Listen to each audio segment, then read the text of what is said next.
Today I'm going to talk through a different tool. This comes from NESTA's Creative Enterprise Toolkit. They've got a lot of great resources on their site, and this is just one tiny slice of it.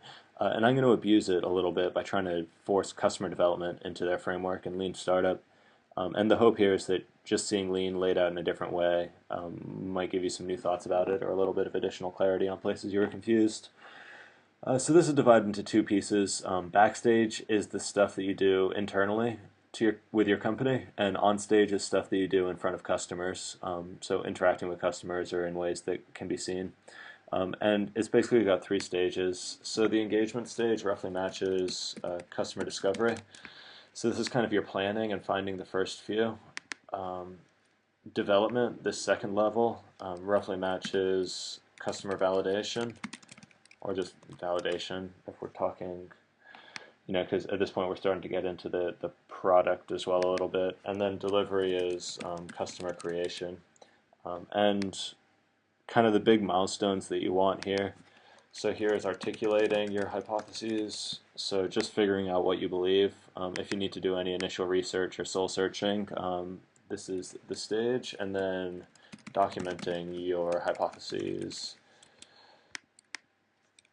And you can document your hypotheses in whatever way you see fit. You can use Steve Blank's workshop or Osterwalder's business model canvas, or just write it down, or use Ash's variant, whatever you want. The onstage for this is basically two things. You want to find your early evangelists, and these are kind of your crazy customers that really have the problem that you're going to be solving, and you want to verify your CPS hypotheses. And the CPS, this stands for Customer Problem Solution.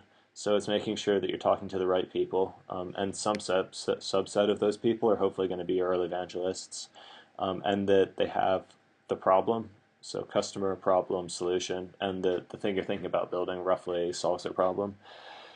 The early evangelists really have the problem. They're just ahead of the curve, and so they're going to pay for it much sooner than normal regular people would. Your development behind the scenes, you're going to be building your MVP, your minimum viable product. And this is the smallest set of features that the early evangelists will pay for. And your on stage is your first paying customers. And once you get someone to write you a check, that's when you know that you've broadly built the right thing and that you're solving a real problem. And here you're doing usability tests and basically all sorts of qualitative testing. You don't yet have the numbers to do anything quantitative. You're only dealing with a few people, but this will get you pretty far. Once you're ready to deliver at scale and go into customer creation, here you start needing a lot more of the infrastructure. So both in terms of your kind of architecture and also in terms of stuff like payment processing. Any legal junk needs to be done here. And then you also want to start setting things up for kind of really optimizing your acquisition funnel and your sales channels. So if you're doing something web-based, you need analytics, and if you're doing something direct sales, you need your sales roadmap, and to sort of formalize the way you do relationship management. And then the forward-facing side of that is if you're doing your website or if you're doing web delivery, it's really nailing your landing page, turning on your acquisition channels. So whether this is search or paid ads or whatever, if you're doing sales, then it's to start scaling up the sales team. And at this place, you can spend a lot of money, but remember, it's all based on what you've learned earlier. Most companies never get to this point. They fail either before they get any first paying customers, or they get the first few, and then they aren't able to scale it out into customer creation.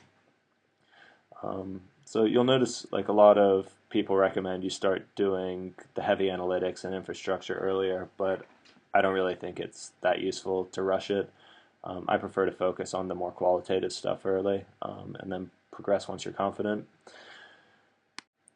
That being said, obviously every company is different. If, for example, you were doing social games, then qualitative testing delivers very little value, and analytics become hugely important. You really want to know what the engagement, the sharing rates are, all of that.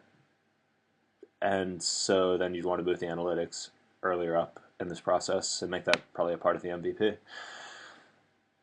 The last thing I'll say about the framework is you'll notice there are two different colors of gray here, dark gray and light gray.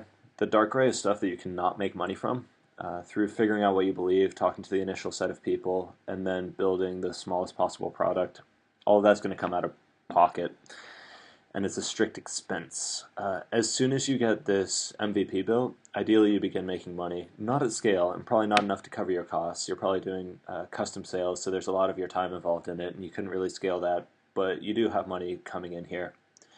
And then as you move forward along here, you're bringing down your costs by increasing the scale of your channels.